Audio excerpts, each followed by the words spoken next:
Welcome to Stress Mess, a stressless podcast where the chaos is real, the caffeine is strong, and swearing sometimes happens, and that's okay. I'm Samantha Elizabeth, health and wellness coach, chronic overthinker, and proud BFFs to stress itself.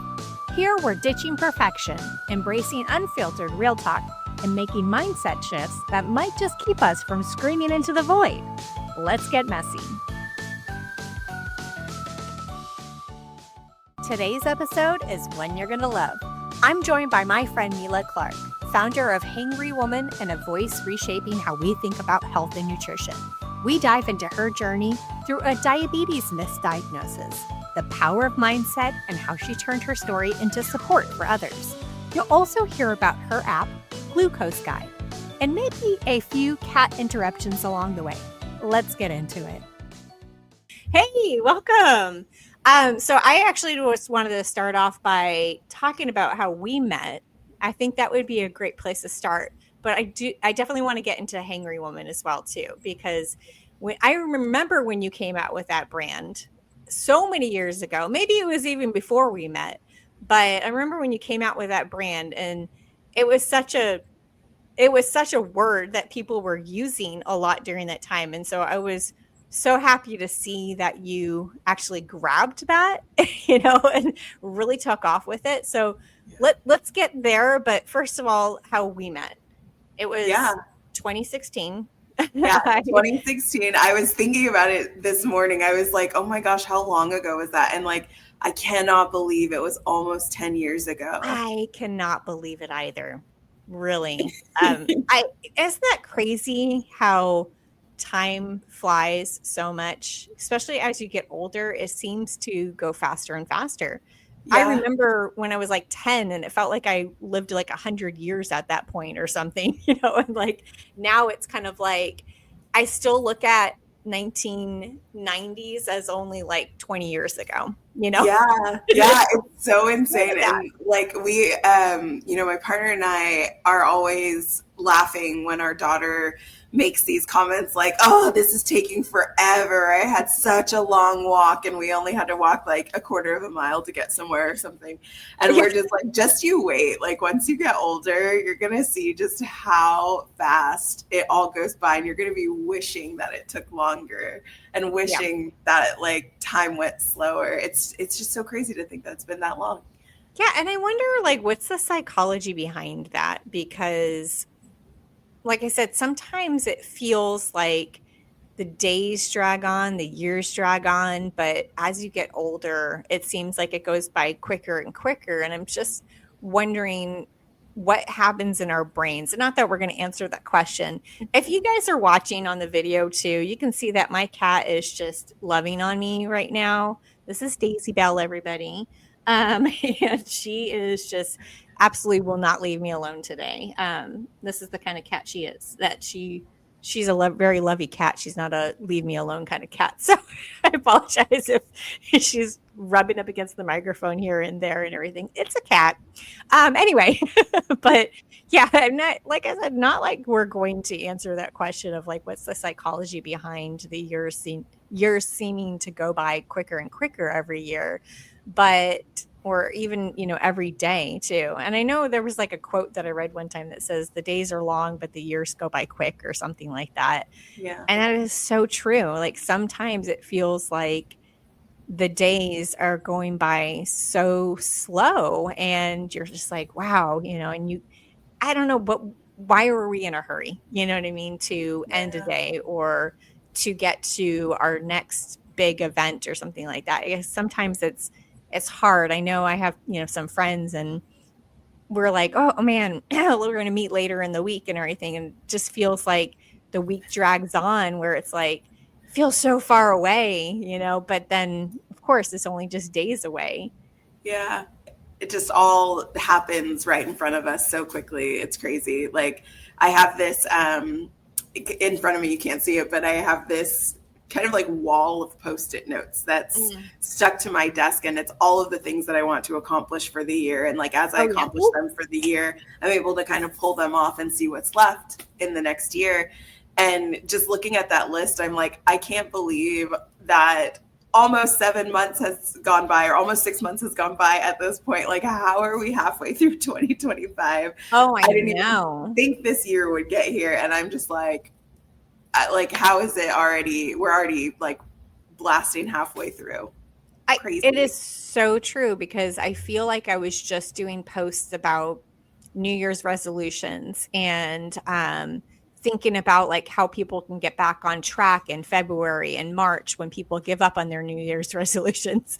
And I'm like, and I never made those posts. And now it's like way too late. But it is like, it's mid-year check-in. Like, how's your year going so far? Have you accomplished things? And I know for me, I have been for the last couple of weeks, I've kind of taken a pause on creating a lot of content to be able to sit back and strategize and feel like, where am I going? And when that kind of happens, that year shift or that half year shift, like that's when you want to check in with yourself on your personal goals, maybe on your business or career goals, and, find out like, are you where you need to be, for the year? I also do feel too that, and some companies don't go by the calendar year when they talk about fiscal year, but, as somebody like, you might look at it and say, I don't need to necessarily go by the calendar year. Like, I can look at my year, I can look at it month by month or even week by week or something like that, of the things that you want to accomplish during that time, and not feel like December 31st, it's like, oh my gosh, I didn't accomplish what I needed to for this year, to look at it that way. I know when I work with coaching clients, I always say, what's your Monday, and it's not necessarily Monday day. It can be like, if I have a coaching session with them on Wednesday, let's just say Wednesday is the start of their week. It's for them to refocus, reset, and say, okay, so how can I make this next week until the next Wednesday, actually do it? Anyway, we're getting down in the weeds on time and that sort of thing. But yeah, 2016, that was a pivotal year for myself, because I had just been laid off from my corporate job, the job that I thought I was going to be in for the rest of my career, and I was going to retire with that company. And so it came as a shock for me to suddenly feel like, what am I going to do for the rest of my life? So I became a yes man, started saying yes to anything that popped up and, coming my way. And one of the things was Social Media Day.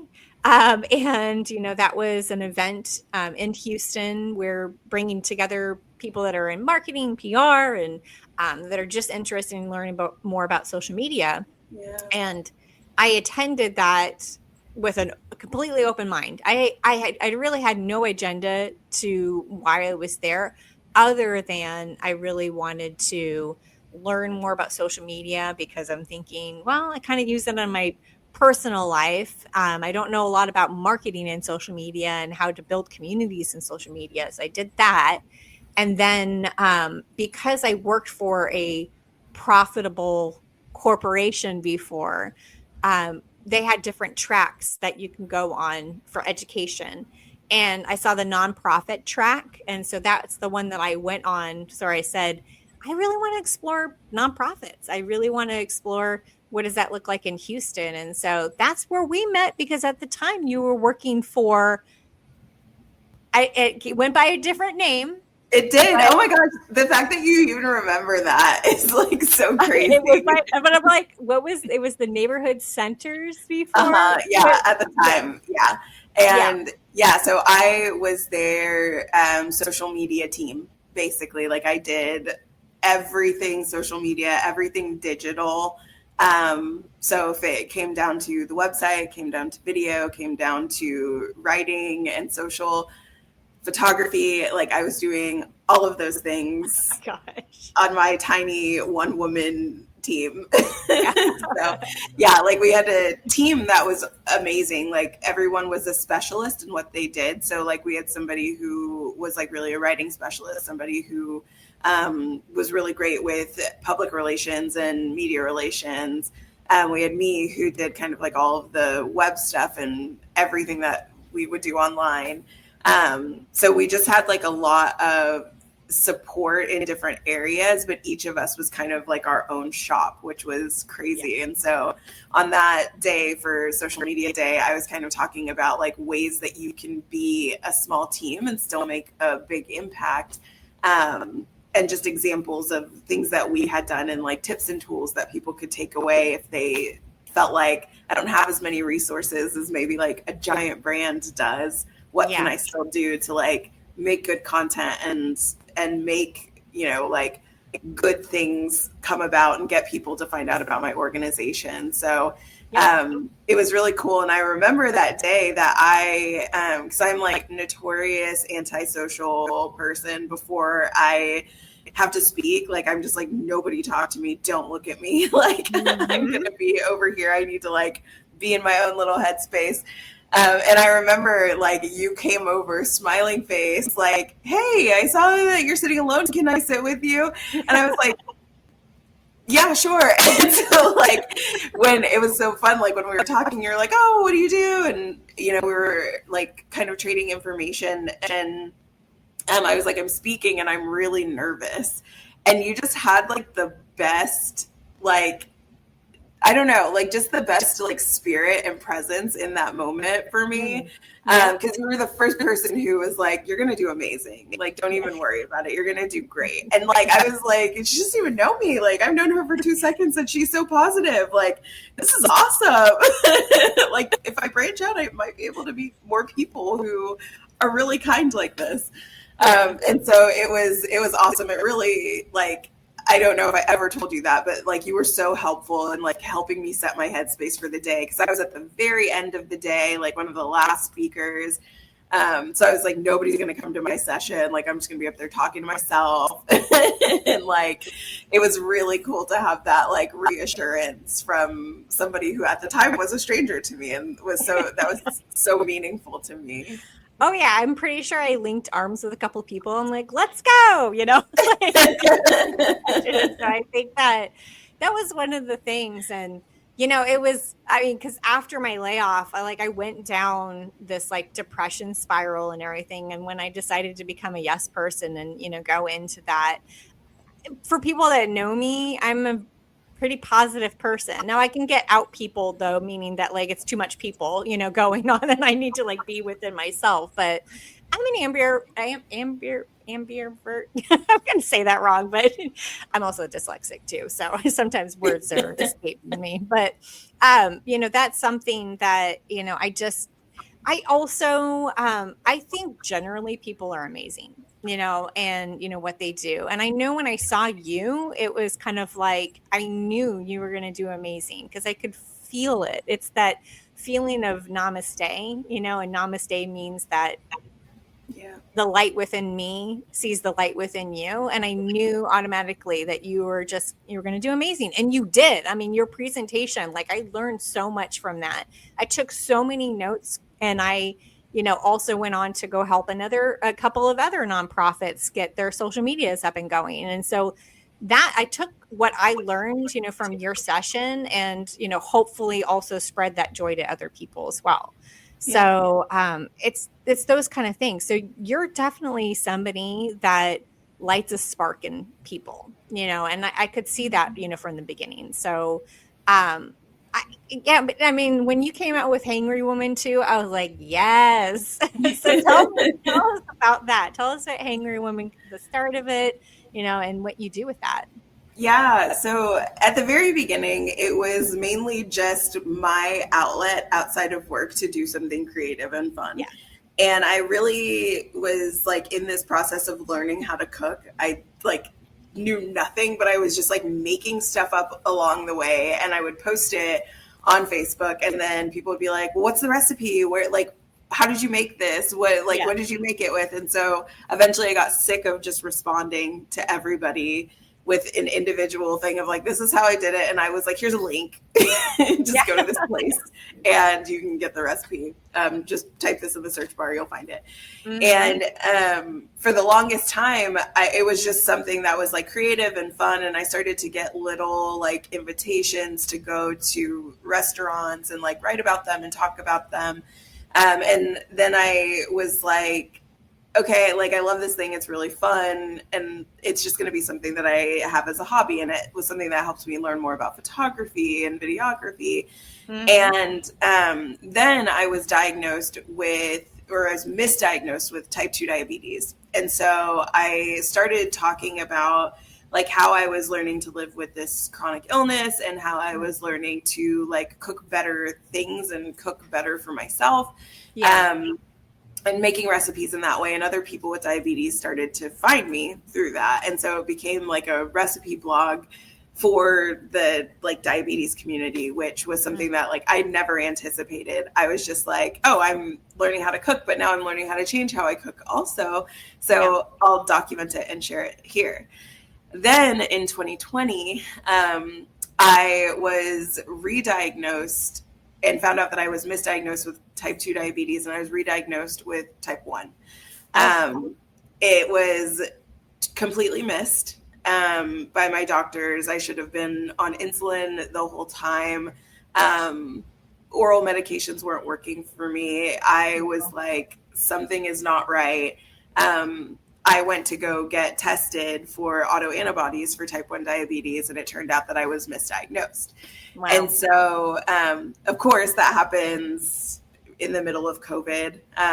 This is like November 2020, after we're like locked up, locked in places. I'm like, something really is not going right. And like, I don't feel good, but I know it's not COVID. Like, it's not COVID symptoms. And so getting that like shift during that like huge shift for everybody on earth, for me was kind of like, well, what do I do now? Because now this isn't like a chronic illness that has the potential to go away if I work hard enough. It's always going to be there. I'm always going to have to take insulin unless there is a cure for diabetes at some point.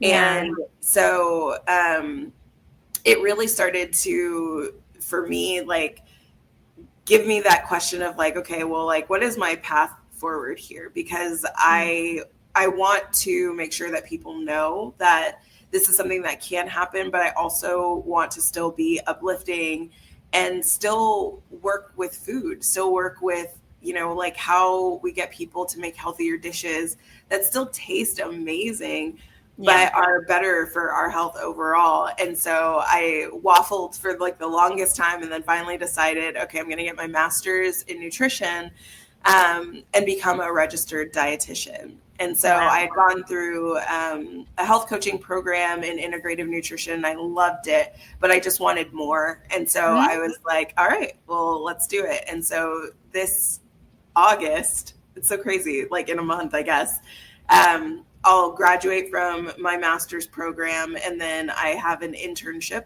after that. And once I'm done with my internship and supervised practice, I'll be eligible to get my license in dietetics.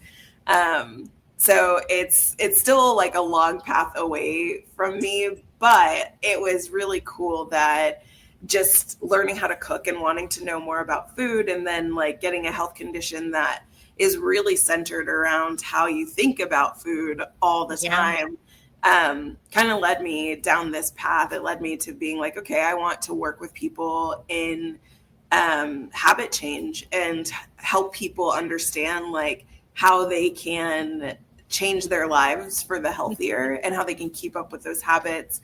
But then at the same time, I was still being asked to write articles about nutrition and about food and diabetes.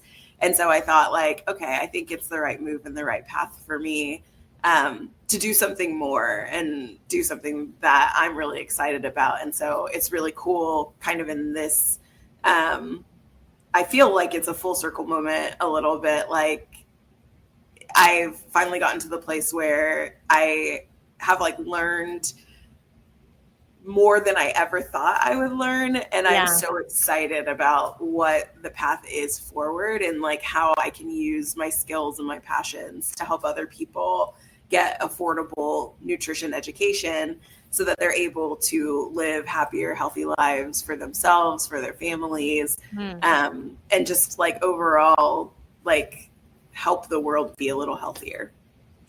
Oh gosh, that is amazing though. I mean, and first of all, congratulations to, on getting to the end of your master's. I know it's a lot of work and I had considered doing it myself. As a as a health coach, do work with people on nutrition and fitness and everything, but I'm not a certified trainer. I'm not a certified nutritionist. And, those are the kind of things that I think like, is it holding me back, from, actually feeling like I can fully help people? But then I also, because I have a psychology background, I work with people more in the mindfulness or their Yeah. mindset, more than anything. And then also, their environments around them and everything too. Like I look around and everything, I'm in my office and it's like, it's a mess in here right now. Just because I've been in strategy mode and like you, post-it notes everywhere and, that sort of thing. So Yeah. I do want to go back to the misdiagnosis though, real quick, because Yeah. so how long had it been since they misdiagnosed you with type 2 that they re-diagnosed you with type 1, and what were the kind of the long-term effects of that treatment to type 2 to the treatment that you needed to actually have for type 1? Yeah. Was there do you feel like there was long-term effects for that misdiagnosis?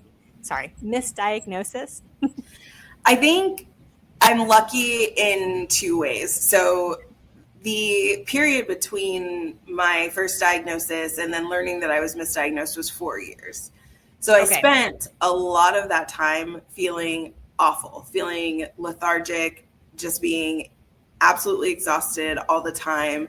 I was testing my blood sugars, they weren't getting better. I was like working out 2 hours a day Yeah. because I was like, okay, that's what they told me to do. Like, I got to go hard to like make sure that I can lose weight and like get the insulin resistance in control, and like wasn't seeing the results. Going back to my doctor and saying, okay, well, here's all of what I'm doing. It's logged, it's tracked.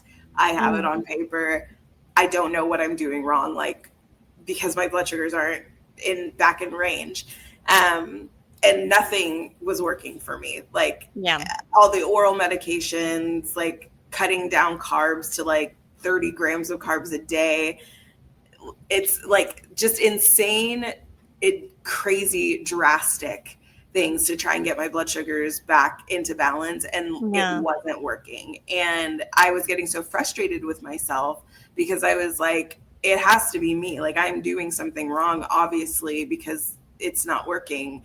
Hmm. And it wasn't until I met somebody who had been misdiagnosed and we were talking, and she said, I think you need to have an endocrinologist test you because it doesn't sound like you got the testing. It sounds like they just diagnosed you solely on your blood sugar numbers. Oh boy. And there might be something else going on. And so when I met my endocrinologist, I said, somebody told me about this. He'd asked me, like, have you ever heard of LADA, the form of type 1 that I have? It's latent autoimmune diabetes in adults. Mm-hmm. I was like, I've never really heard about it. Like, I just know that there is a test and like I haven't had it. And so like, I don't think that I've had the right treatment along the way. And then sure enough, a simple blood test.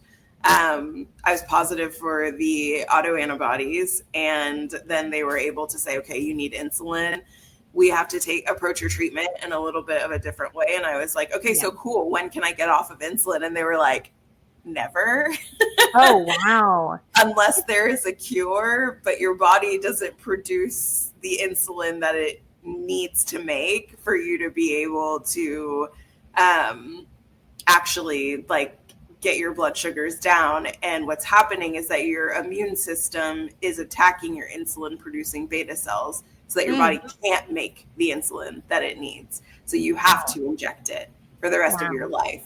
And so that was like just a wild moment in my brain because I had been told for so long, if you work hard enough, if you make all of these changes, if you do all of these things, you'll never have to be on insulin, and you're like, you won't have diabetes. You can reverse it. Yeah. And then, I get to this appointment to find out like it's not reversible for you. Oh, wow. Yeah. You are going to be on insulin as a medication for the rest of your life. And maybe there's a cure one day, maybe not. But Yeah. you still, like, this is your new normal and your new reality. And that was really hard for me because I was in the place where I was like, okay, I just want it to be done. Like, I Yeah. want to just like do whatever I have to do to not have to deal with this anymore. And then for the answer to be like, no, you're going to be dealing with this forever. Yeah. It was like a total, like, it just blew my mind, I, because it was never something that occurred to me. yeah. I can imagine those kind of times and the pivotal times in your life and everything, where you realize something, you realize it and you have to sit with it, there, for a while too, to reverse your mind. And I know that like, and this is, example of mine is that, going from corporate life to owning my own business, it is a completely different mindset. And it was something that I chose to do, but this is something that you did not choose.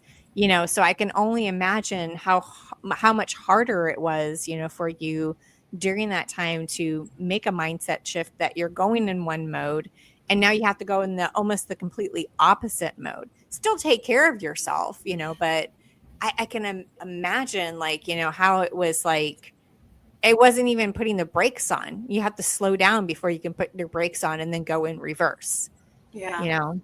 Yeah, and Yeah. I find it absolutely nuts that, there are these conditions, that many people have, and they still haven't figured out a cure for them. And I'm not like in the medical field or anything like that, but there are certain things that I see that, a large percent of our population has, and generally it's just like we just have to live with it.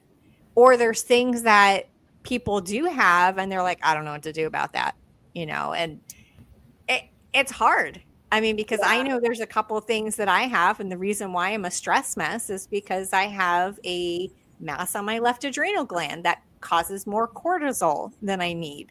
And it really messes with me quite a bit.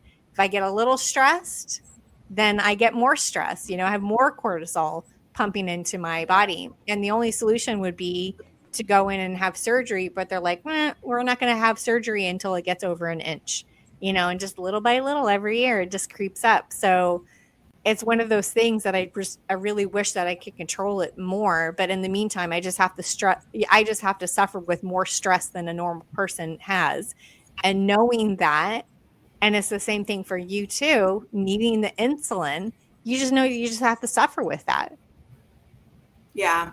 Yeah. And it's, I think, something that I've accepted at this point. Yeah. Like, and I don't think it's something that I ever rejected. I think, Yeah. like, once the first day that I actually took insulin, I was like, holy shit, I feel so much better. Yeah. Like, my body's actually working the way that it's supposed to. And Mm-hmm. so, like, that was such a relief after so long, after just Yeah. feeling so crappy for so long. But I Yeah. think that there's a certain feeling that you have, like this morning, for instance, like my insulin pump died overnight, so I had to do manual injections this morning, and I was just like, I hate this. I wish I didn't have to do it, but I know that doing Yeah. it keeps me alive, and I want to be alive. So I'm like, let me, keep on the path. And I think that, like, there is kind of a mindset shift that you have with kind of grieving what you had before, and like Mm-hmm. those days where like you didn't have to worry and think about your health like one bit. It was just kind of like you could be alive and you could focus on so many other different things. Yeah. And then there's that day where you're like, oh, okay, this is such a big part of my life that it's going to be something that I'm thinking about constantly and consistently.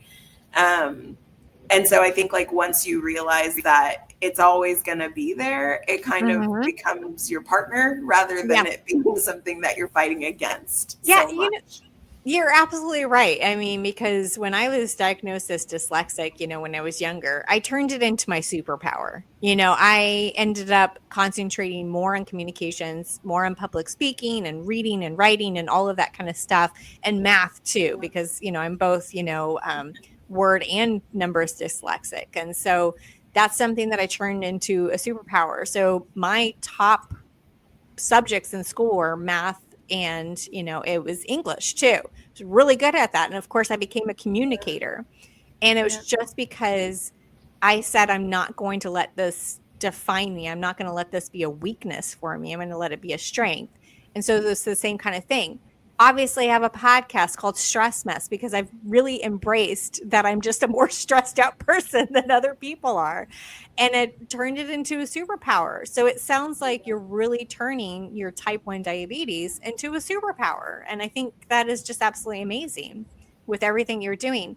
Let me ask you too. You put out an app and all of these kind of things. You want to tell us a little bit about that? And I certainly in the show notes and everything will include all the links to that so people can really check that out. Yeah, for sure. So, I made recipes for such a long time and people would comment on them. And I had gotten a few requests where people were like, hey, like, I would love to be able to have like a discussion with other people who are making recipes and who are just like into cooking with diabetes. And I was like, yeah, I guess like I could kind of consider how to do that if I have the ability to. And so I started thinking about this project around the time that COVID started, because like we needed other ways to connect to people. And so I went through the process of like trying to build this over and over and over. And it like didn't stick. And finally in 2023, we launched Glucose Guide, and I am so proud of it. It's this beautiful community for anyone living with diabetes, no matter the type, whether you are a caregiver to someone with diabetes, whether you're living with it yourself. We welcome everyone into the space, and it has a lot of cool features. So a part of it is coaching. So people being able to get free coaching services, to like really work on habit change and work on basic nutrition education. But then also it's a pay what you can system. So like if people want to pay $5 because that's all that they can afford, they can pay $5. If they want to pay more for it, they can pay more for it. It's kind of like whatever it's worth to you, whatever you feel like you can contribute, like help us thrive so that like we can help everyone thrive. And so it's awesome, but it also has these tools for nutrition where you can take a picture of your plate, you can take a picture of a nutrition label, and it'll give you a digest that shows you like what the glycemic index and glycemic load of that food are, how that food fits into your day and into the overall goals that you have for your health. So like if you're counting your calories, your carbs, your macronutrients, micronutrients, it allows you to be able to track all of that alongside of actually getting information about why or not it can work for your blood sugar. So it's a really cool tool. I am like over the moon about it. It is mostly free, which is awesome. And then, we ask for support in the pay what you can system. So somebody can pay what they can, pay what they want to. We're in the process of trying to get our 501c3 designation so that contributions to the community can be tax deductible for our members as well.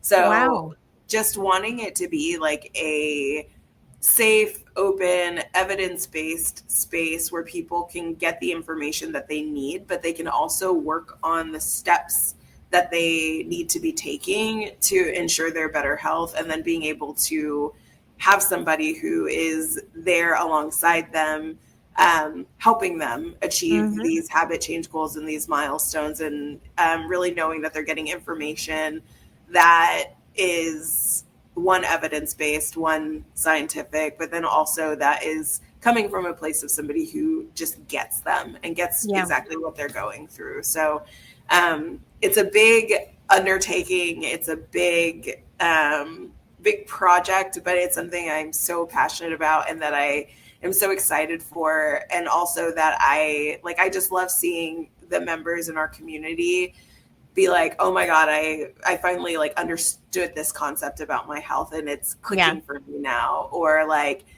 I've been having a really hard time trying to break through this barrier, but like I feel really close to it. I feel excited to actually like really try to get there. I feel like I'm Mhm. supported and I have what I need. And so I love being able to just like put that in people's hands, and like the fact Wow. that we have apps on the App Store and Google Play Store. Like literally it's just a download away and the community is there whenever people need it. So it's I don't know. It's crazy to think like, oh, okay, like I built this thing, but it's Yeah. so exciting because I feel like it's just such a good space for people to connect with each other, but then also to connect with resources. That's amazing. When I think about like an ecosystem, of an effective community, you got to have the relationship. So it sounds like you really built a great community there, process that can get coaching, through that app. And then also, the technology is definitely there, the tools that they need in order to be able to manage, their health. That is absolutely amazing. And thank you so much for putting that out, for the community, for people to be able to do better for themselves. A lot of Yeah. people are lost, and we find this, quite a bit, or they don't know that they're lost. They think they're going down the right path. And then, they meet somebody and they talk to that person, and that person may or may not, have an understanding of what they're going through, but at least I apologize if anybody is watching this. My cat all of a sudden is just wanting to love on me once again. I don't know why she's being so lovey today, but anyway, it's those kind of things that, and thank you so much for building such a wonderful community too. So, what's the name of the app again? It's called Glucose Guide. So Glucose Guide. glucoseguide.app will get you to where you need to go. But Awesome. that's something that definitely I hear a lot when I ask a member, like, where did you find us? And, Hmm. what made you want to join the community? Yep. And they'll say, like, I felt so lost. Like my doctor told me I had diabetes. Then they told Hmm. me to eat right and exercise and to come back and see them in 3 Yeah. months. And that's all they told me. They didn't give me details. They didn't give me a roadmap. They didn't ask me like what I have access to, like how Yeah. am I supposed to work out if I have 4 kids and I'm a single parent and I'm trying Mm. to take care of my household. Like, how am I supposed to Yeah. fit these things in to make sure that my family is on board? And Yep. so, really, like, working one on one with clients to find out, like, where are you in this part of your journey with diabetes, and how Hmm. can we like eliminate the roadblocks that you have and come Yeah. up with good solutions for you that are going to stick. Yeah. um, and so that's, I think, like the thing that I love the most is seeing someone come in with such apprehension and Yeah. that feeling of like, I can't do this. And then walking away after like the first or second session and being like, okay, I feel like I could do this. I could get a Yeah. handle on this. And like, I Yeah. feel like I've found a way to alleviate my frustration.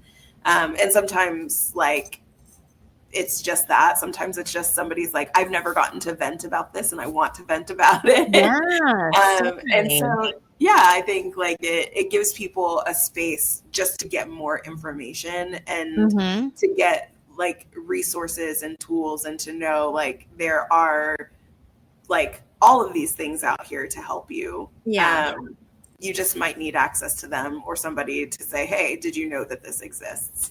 So That's amazing. And thank you so much, for doing that too. I mean, that's going to certainly help a lot of people too. And then even people that are, pre-diabetic as well, yeah.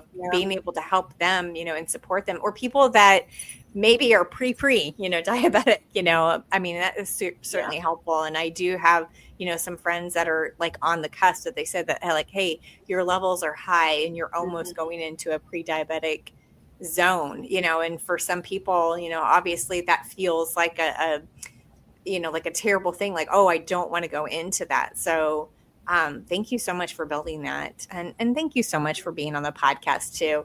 If you guys are watching on video, my dog and my cat have now joined me. So they're back. I know, like, no, it's very crowded on this chair with me. But apparently it's that kind of day. I don't know what this is about, but thank you so much. I really appreciate you being on the podcast and sharing, all of your wonderful knowledge, as well as, everything that you do for, your friends and your community and everything too. And so I appreciate you. Anything that you would like to bring up before we kind of sign off here? No, I think if I could tie it back to like stress and like the relation to stress, like our health can stress us out. Like our health can be a stressor. And so just know that like no matter where you are in your health journey, you're likely not alone. Like there's somebody else out there, and it might be hard to find them, but you might be able to find them. But also like just remember that you can only control what you can control. And you at some point have to let go of the things that you can't control and do your best to focus on what's going well, what's going right, and what you have in your power to change. And I think that takes away a lot of the stress we put on ourselves for not being like perfectly healthy 100% of the time. Yeah, wonderful. Well, thank you so much. I really appreciate it, and really appreciate all your advice as well too. So well, good. I think that this was a great episode. And like I said, I appreciate you again. So I guess we'll say goodbye to, the audience now. Yeah. Goodbye, everyone. Thank you so much for listening. And thank you, Samantha. Thank you so much.